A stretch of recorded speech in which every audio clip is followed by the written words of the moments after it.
And besides the economic challenges and the others, farmers' clashes, what other issues, from your experience, do you think is fueling these, challenges, these security challenges in Benue State? Yeah, thank you again for having me. And I think the challenge that we have in Benue, the headers farmers clash is the most prominent. Of course, you have incidents of kidnap for ransom, armed robbery, and all these due largely to poverty, unemployment, and a host of others. But I think more likely, the approach to solving these problems, both the kinetic and non-kinetic, both the soft and hard way of handling.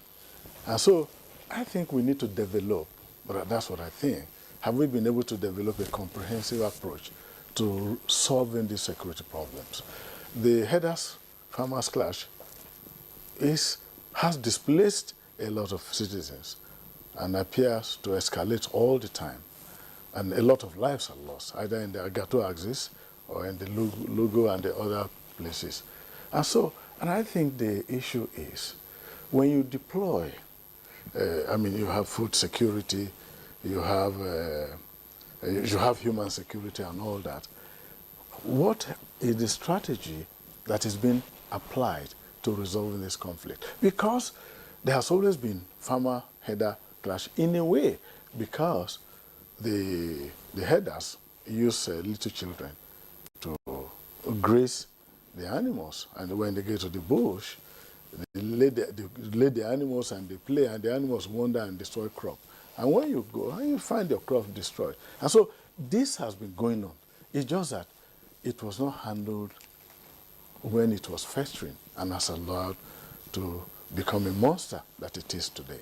And so the issue, you have the law enforcement approach, you have governance approach, and then when you look at it, is lives are being lost, communities are being displaced. So you begin to have, okay, you want to graze with the animals, must you kill everybody in the village and occupy those communities? And so you begin to see, are there sinister motives for this? So for the aspect of governance, I think there is the need for better coordination. Okay. And there is need to have some kind of structure. And I believe that you really cannot go law enforcement alone. The aspect of governance, and I think, should be handled. And I think there are gaps. And I think if you fill these gaps, because the two feuding parties, the crop farmers and the headers, I think if you create an understanding, it's going to happen. And then there are other challenges of geographical location, the Benue Valley. Where are these attacks coming from? What angle? It's coming from one direction.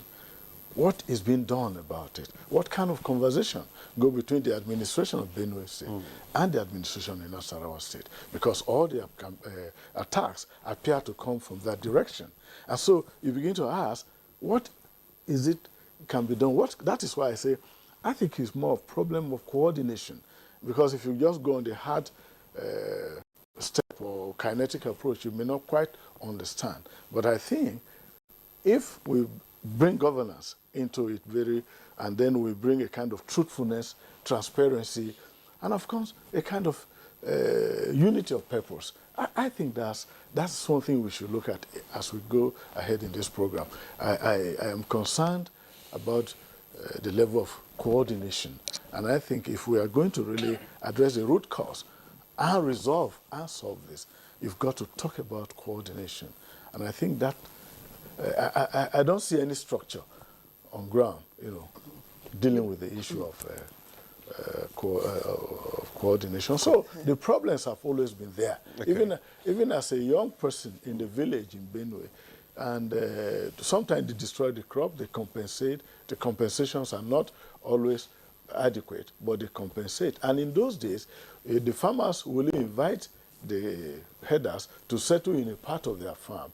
And when they settle, like 5 years, they move to the other part. That part they have left becomes so fertile, and you have organic manure.